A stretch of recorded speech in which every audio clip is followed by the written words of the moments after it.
Okay. So Dallas, get ready. We're going to make an announcement. Book winner?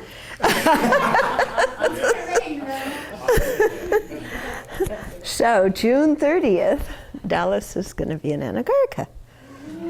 So mark it on the calendar. Don't let her run down the hill before that.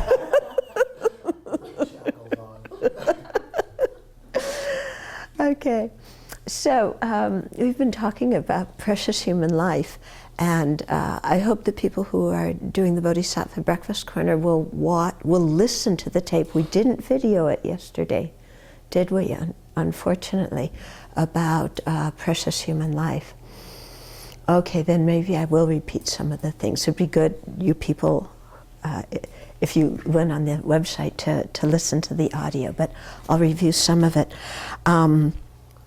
So the meditation on precious human life has three parts. First is talking about the qualities of a precious human life, such as having a human body, human mind, the ability to think clearly, having good health, being born at a time when the Buddha has appeared, having spiritual interest and spiritual longing, being able to meet teachers, having enough physical wherewithal so that you have food, clothing, medicine, and shelter, which frees your mind from having so much worry and anxiety that would interfere with practicing the Dharma, and having access to teachers and teachings and community that supports your spiritual yearning. So all these conditions that we have now come about because of causes.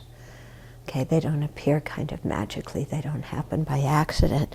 And so these causes were created in our previous lives through our Dharma practice, and especially keeping ethical discipline so that we could be reborn as human beings, but also practicing generosity so that we have the material sustenance we need, and making strong dedication prayers to be able to meet the Buddha's teachings and practice them in future lives. And then that results in our having this kind of opportunity in this life. So it's a very precious opportunity that we shouldn't take for granted. It's not going to last forever. And we need to also ask ourselves if we've created the cause to be able to receive such an opportunity again in the future. Because so many times we just take our situation for granted. We don't think so much about causes and effect. I have this opportunity. We never think, what did I do to be so fortunate? In fact, we hardly ever say, wow, I'm so fortunate. We usually look and say, oh, I'm so unfortunate, and this is wrong, and that's wrong, and what did I do to deserve this? That's the time. But we don't really want anybody to actually tell us what we did. Because we don't want to accept responsibility for our situation. But when we, come into Buddhism, we really think a lot about causes and conditions and the effects that they bring. And then when we experience effects, looking back and saying, well, what are the causes and conditions that brought those effects?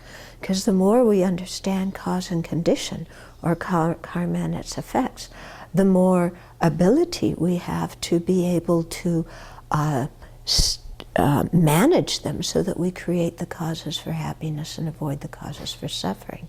The more we are ignorant of cause and effect and just kind of think, well, things happen as if by accident, then we don't take care with our own actions. We don't take care of our thoughts because we think they don't have effects. We get really into blaming others for our experiences instead of seeing that we're the primary creator of what good and bad experiences and opportunities we have. And so, we in this meditation on precious human life, it gets us started thinking about causes and conditions, which is, a very, very important topic to consider, and to think of what we did in the past so that we get this fortunate rebirth right now. And then ask ourselves, what am I doing now that to create the conditions to have such an opportunity in the future? And what am I doing now that's going to create the conditions to have unfortunate rebirths in the future? And then that makes us so much more attentive and aware of what we're thinking, saying, feeling, and doing, which definitely improves the quality of our life right now and has good benefits, you know, for future lives, for liberation and enlightenment as well.